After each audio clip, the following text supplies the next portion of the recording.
Hey, bonjour YouTube. Today I'm starting a new series of videos where I interview entrepreneurs, mostly from San Diego area to start with. I figure that you have more to learn not only from me, but also from your peers, other entrepreneurs. You can share best practices on life and time management. Today I'm interviewing Melisa Celikel from Let's Get You Organized, and she drops some serious value bombs here. I'm capturing most of the key messages from a mindset standpoint, but also from a very tactical standpoint.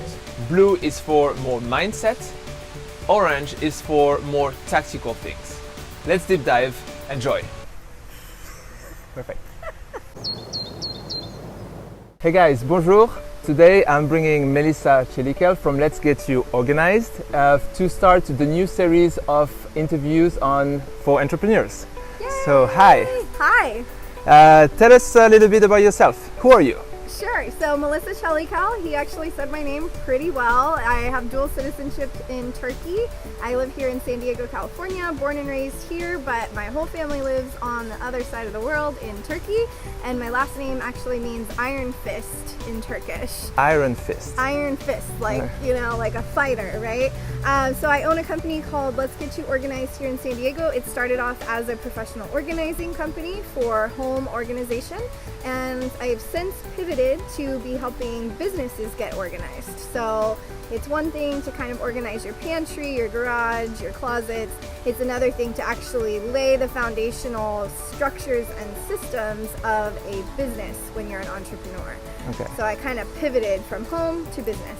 So on organizing not only your physical environment, but also there is an aspect like not psychological, but maybe like the decluttering your mind, these kind of things. This is something that you cover too? Yes. Yeah? So mindset matters, right? Mindset is key when you're an entrepreneur. Keeping out anything that's negative, surrounding yourself with positive people, networking with the right types of people that you want to aspire to be someday, you know, not hanging out with the people at the bar every night after happy hour. If you're working in a corporate job, you know, you're actually going home, working on your business. So decluttering people, decluttering calendar obligations, and decluttering negative types of thinking. Yeah. You know, you heard about this, what we say about like you are the average person of the 5 persons you're closest to. Yes. So yeah, it's also about choosing the people you're around that can help you moving in the right direction. Yes, I fully believe that. And in this wild ride of entrepreneurship, I've definitely had to cut off some of those people that weren't necessarily going to get in the rocket ship that I'm on to go to the top with me. They're kind of like staying down here, pulling me back. And so it's a matter of making strategic decisions in who you surround yourself with so that you can fly. Okay, cool. So you say that you started your own company. I know that you started your own company as you were still working in corporate. Can you tell me, like, how did you manage to actually pivot? Can we talk about pivoting already? But like, how did it work? Yeah, so I worked for 15 years in corporate sales, recruiting, and human resources for Forbes 100, 200, and 500 companies. So big companies, 15 years of my life. Worked my way up to a 6-figure corporate career. Throughout that time, I was kind of side hustling on the weekends, organizing the homes of friends and family members, and charging like $10 an hour. I had some Craigslist ad postings. I had a Tumblr, a blog spot, you know, these things before we had the wonderful websites like Squarespace, WordPress, Wix. So yeah, it was just kind of like a put together, thrown together. I like organizing, so I'm going to create a business on the side. Okay. And then I really dove into the side hustle June of 2017. Okay. And finally left my corporate career December 1st of 2017.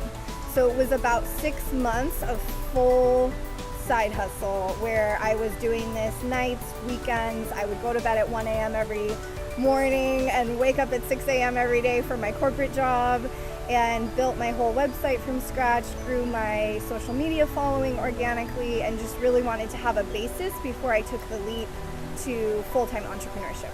Okay, so you started it as a passion. You were doing this at this point just as a hobby first, or thinking already that it's going to be a business? I think I had inklings that it would be a business someday, but entrepreneurship takes a very strong person.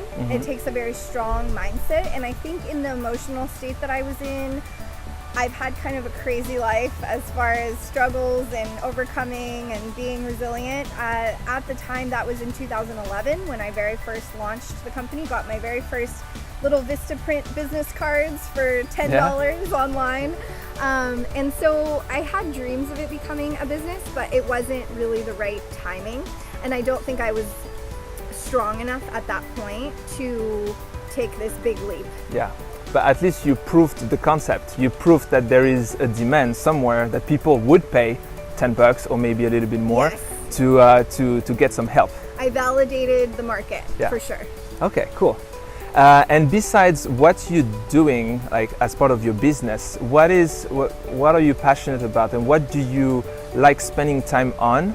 And what are the systems that you put in place in order to make sure that you keep time for it? Because having a business, being an entrepreneur, takes all your time, takes all your brain capacity. And how do you still make time for other things? For the fun stuff? Yeah, so I literally schedule everything. If it's not on my calendar, it doesn't exist. So I will schedule my workout, I will schedule lunch with a friend, I use Google Calendar, so GCal. I use the color coding, so I have like anything that's like fun stuff is a yellow, anything that's like a client activity is an orange, anything that's a call with a potential client or pitch is purple.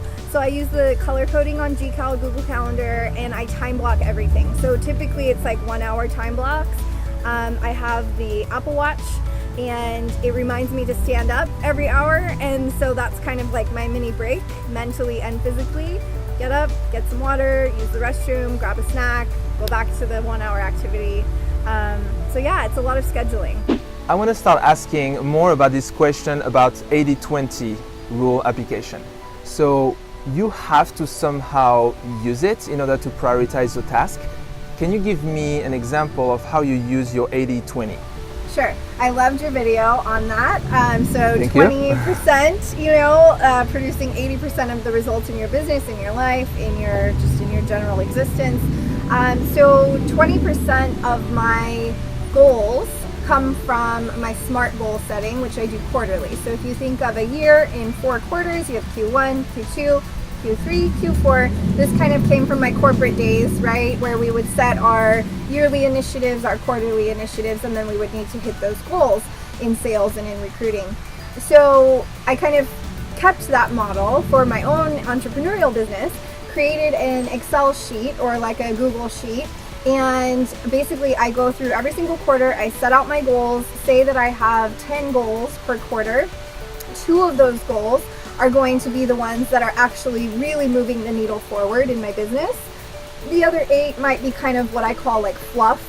They're more like, it'd be nice if that happened, if that finished, but these 2 really need to happen in order for me to be surviving, making money, hitting my goals. Okay. And so you have your quarterly goals. I think I saw on your Instagram story, like you have a board at home, right? And you put your like April goal. This is what needs to happen, and you just write it down and make it visual so that you remember that you have to hit that. Yeah. I do. I have like goals on goals on goals on goals. So I have like a yearly goal, I have a quarterly goal, I have a daily goal, I have a monthly goal, I have a weekly goal. I have all kinds of different goals. The one that's most tracked is the Excel document, where I literally just pop in there and make sure I'm on track in the Excel sheet, and I put the deliverables. And then just as kind of a fun thing, I have the chalkboard wall in my kitchen, and I'm always in the kitchen. Kitchens are usually the hearts of our homes, so you're always in there. You have to eat to survive. So if you're ever wanting something to be top of mind, I recommend putting it, on your fridge or somewhere in your kitchen, because you're always going to be there. Yeah. So yeah, for me, it's just fun to have April goals. Here you go. I see it every day. It's top of mind. So that's how you applied 80-20. That's kind of a prioritization tool. Do you have any other prioritization tool that you use in order to help you go the right direction besides goals? Yeah, so I mentioned, having a yearly goal and then quarterly goal, monthly goal, and then weekly or daily goals. I like using the rock sand example. So if you have a big jar and you try to fill it with a ton of sand, and then you try to put rocks in at the top, the rocks aren't going to fit in. You can't jam it in. The sand is dense, you can't get the rocks in there. Yeah. If you put the rocks first and then you pour the sand, you can fit everything because the sand kind of finds its way into the rocks, into the crevices, right? So I look at the sand as the fluff. So thinking of those SMART goals, the 8 goals that aren't necessarily really doing much of the work are the sand. And then the 2 big goals are the rocks. So I have 2 big rocks and then the rest is sand, and it all fits instead of all sand and then trying to shove the rocks in there. And do you have a morning routine or something you start your day with in order to really start your day in with the right foot, if I may say? Yeah, get it off to the right start. Yeah, exactly. I think every successful millionaire, every successful entrepreneur has a morning routine and maybe even an evening routine, like a bedtime routine. My morning routine is very simple. I wake up at 6:30 every morning. I drink a cup of coffee from my Keurig machine. I don't buy coffee out and about. $5 coffee tends to add up if you drink coffee every morning like I do. So quick cup of coffee, I log into my computer, which is in my home office, so it's very convenient. I don't have to go to an office somewhere else. Walk over to my home office, open up my laptop, respond to any social media comments, any direct messages, and I like to get my email inbox to 0 every day. So by the end of the day, I have inbox 0. So that when I wake up in the morning, I'm not just walking back into this chaos. It's more like anything that came in from 5 p.m. the previous day to 7, 8 a.m. the next day. That's all I have to take care of in the morning. So I know that if I send you an email, I should expect an answer by the next morning. Oh yeah. Okay. I'm very responsive. Good to know. So if you don't answer to my email, I know that it's on purpose now. I'm ignoring. Okay. Yeah. And you were talking about an evening routine too. Yeah, so I like to have evening time to myself, unwind. Maybe I light candles, I light incense, I pick out what I'm going to wear the next day. I still get dressed every day, even though I'm an entrepreneur. I think it's important to kind of show up as a business owner and not be working in your pajamas or your yoga pants or your dirty clothes, And I also create my daily to-do list for the morning. So I have it already written out. When I wake up for that cup of coffee and that computer time, I already know what I'm going to be working on. Okay. Do you have any tricks to use more social media to your advantage rather than social media using you?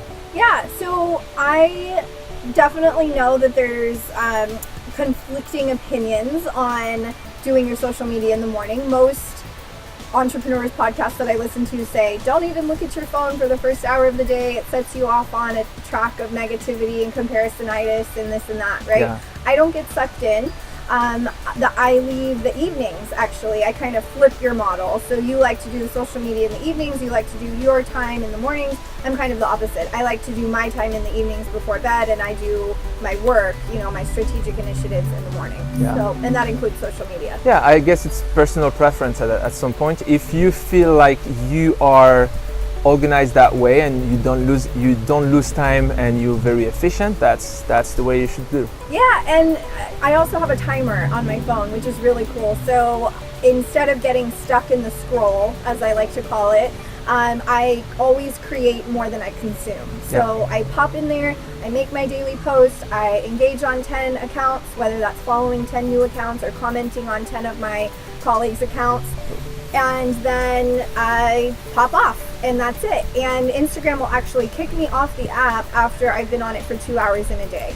So say I have a long day of sitting on a train or a plane, or I'm at the airport waiting for a flight, something like that. Instagram will say, hey, you've been on the app for 2 hours, get off. And so that's a really cool trick too, if you feel like you're getting stuck on social media. So does it tell you to get off, or really kick you off and you can't enter anymore? It tells you.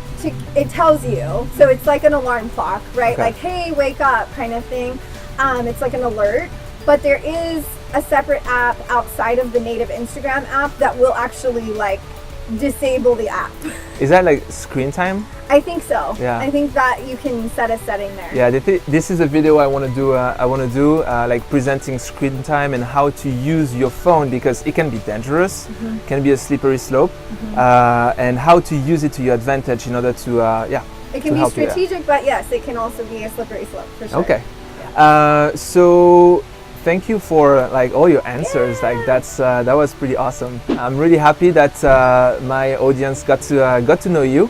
How can they find you? Sure. So I'm on social media at Let's Get You Organized on Instagram, Facebook, Pinterest, and soon to be YouTube. I also have a website, www.letsgetyouorganized.biz. And on there, I have a free checklist called 6 Quick Ways to Get Your Business Organized. And I also have various other activities, webinars, ebooks, things like that, free resources for your audience. Okay, great. Thank you. Remember that we are still on the challenge to hit 500 subscribers.